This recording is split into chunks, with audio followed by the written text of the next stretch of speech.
George Washington approved a plan to kidnap Prince William Henry of England. This is the story of how close they came to pulling it off.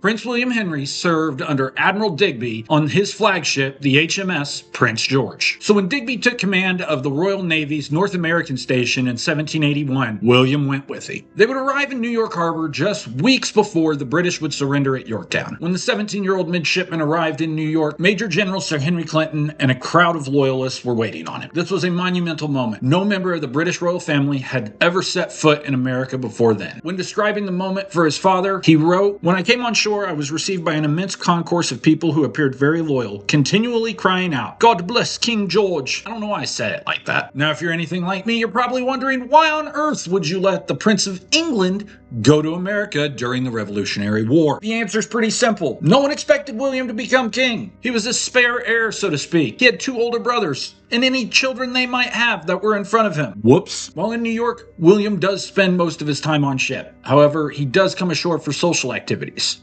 One of his favorite is ice skating. The best part of this is that he doesn't even know how to ice skate. He actually sits in a chair with runners on it, like a chair with skis, and they push him along the ice. All this is done while British officers stand around the area in a circle, so that way he doesn't get kidnapped. When he spends nights on shore, he typically stays at Commodore Edmund Affleck's residence. It was lightly guarded and a clear vulnerability. Quick side note, some sources say it was the Commodore's house, some say it was his residence, and others name the house completely different, but we'll get to that. American spies take notice and the information is passed along, eventually reaching the hands of one Colonel Matthias Ogden. Ogden wasn't some half-trained militia officer. He went to the College of New Jersey. Man, what's so special about that? Well, that later became Princeton. He had been involved in the war since the beginning, including the assault on Quebec on New Year's Eve, 1775. He shows up right here in John Trumbull's famous painting, cradling a dying General Richard Montgomery. This never happened.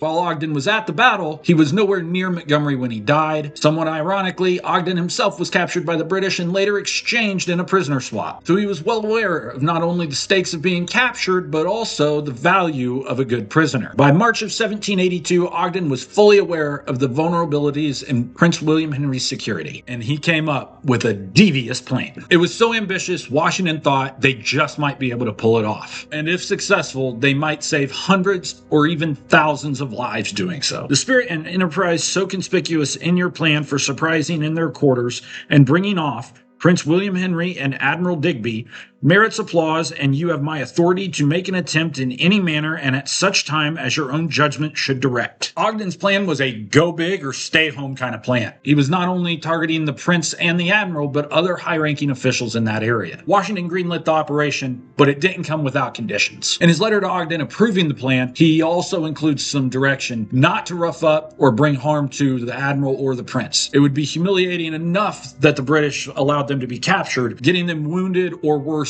killed would make things even worse. The plan's pretty simple. Sneak up, break in, snatch them, get out of town. The raiding party would be made up of 1 captain, a junior officer, 3 sergeants, and at least 36 other soldiers. It seems to be less of a sneaky stealth operation and more like a sneak up and then violently smash and grab and then run. They would move under cover of darkness and bad weather with muffled oars and whaleboats. They would approach from the East River, what is now the South Strait Seaport, with the plan to land and strike at 9:30 p.m. The prince was believed to be staying near Hanover Square. Think Pearl and Wall Street. But remember I said sources were a little bit messy on where he was actually staying? Some accounts say that he was staying with the Commodore, some refer to the Bateman House, others refer to the Beekman House. For all I could find, they may all be different places, they could all be the same place. There's some evidence that Ogden referred to it as the Bateman House, however, this could be a mistake. If I personally had to make a guess, I would go with Beekman. They were a prominent family in New York City at the time, and they actually still have a neighborhood within New York City, where their family estate once stood. What we do know is this. 2 sentries from the British 40th Regiment were stationed at Lord Stirling's house on Broad Street. This would be about 200-ish yards away, close enough to be a real problem if they were alerted. So Ogden planned to split his force. The captain and around 40 men would go to City Hall, 1 sergeant and 12 men would go to the Old Slip. Quick note here, Old Slip actually refers to a man-made inlet along the East River where they could unload ships. Another sergeant and 12 men would take the opposite position at the coffee house. The two sergeants weren't there to play hero, they were there to be a safety net in case things went south. Their job was solely to secure the landing at Conti's Market and then make sure they were in position to cover the retreat of the main force. The main group would be carrying axes and crowbars in order to break into the prince's quarters. Idea being, kick in the door, grab any high-value targets, and then hurry it back to the boats. Best case scenario, they're back in the water before an entire city comes crashing down on them. Worst case scenario, the alarm goes up and suddenly you've got an entire garrison in between you and the East River. To prepare for that, a select group from the main force was ready to fight a delaying action, a fighting withdrawal of sorts, in order to cover the rest of the main group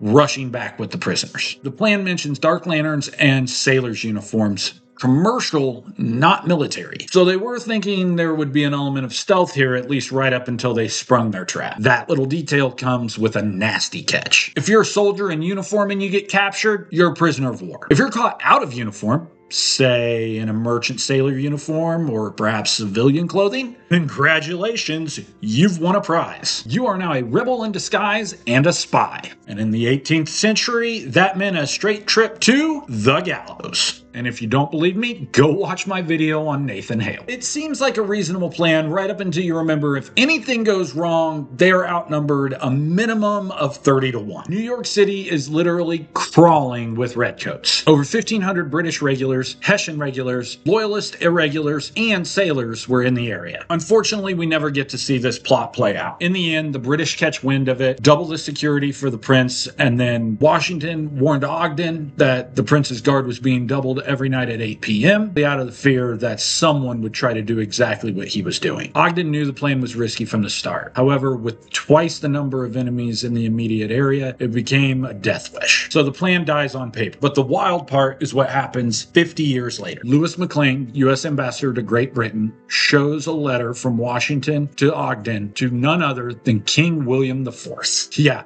Same guy. The king read it and said, "I'm obliged to Washington for his humanity, but I am damned glad I did not give him an opportunity of exercising it towards me." Even as king, he realized just how close he had come to being a hostage in someone else's revolution. Amazingly, we probably only know as much as we do because Ogden's son kept the correspondence in between Washington and Ogden. Those copies were later provided to the Athenaeum, a British magazine, and published in May of 1831. The reaction in England was not exactly chill. One British biographer writing a book about William IV wrote this of Washington: "The part which he took in the kidnapping of Prince William will always stand on record against him as one of the most despicable acts of his life." Honestly, I think that's a pretty short-sighted take. It assumes that the Americans want to capture him just to capture him or possibly to ransom him, maybe kill him. In the end, Washington only greenlit the plan so that way they would have an exchange opportunity for the hundreds and even thousands of soldiers and sailors that were being kept on British prison ships throughout loyalist harbors up and down the coast of America. His concern for these men is not a guess. He highlights it in a June 1782 letter to Admiral Digby himself, where he asked Digby directly to help relieve the suffering of American prisoners that are still in British hands. The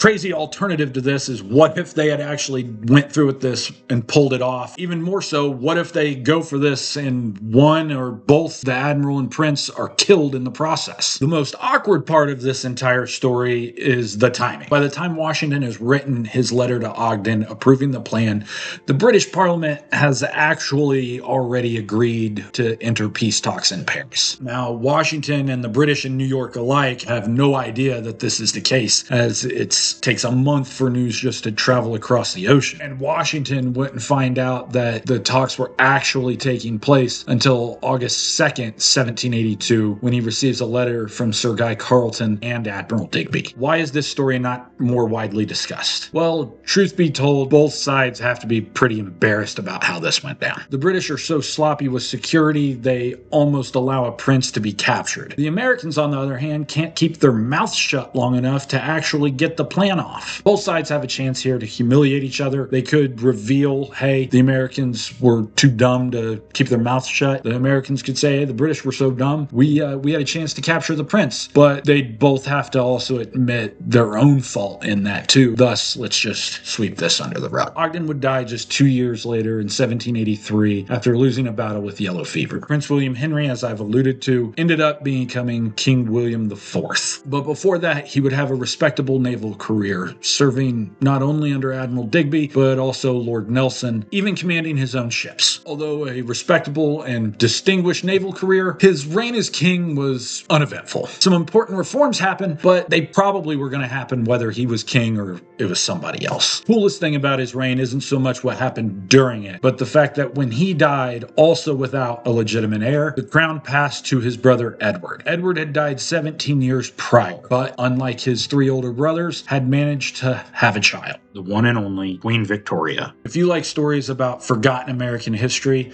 click here for the story of Nathan Hale and find out why the last words you think he said are probably wrong.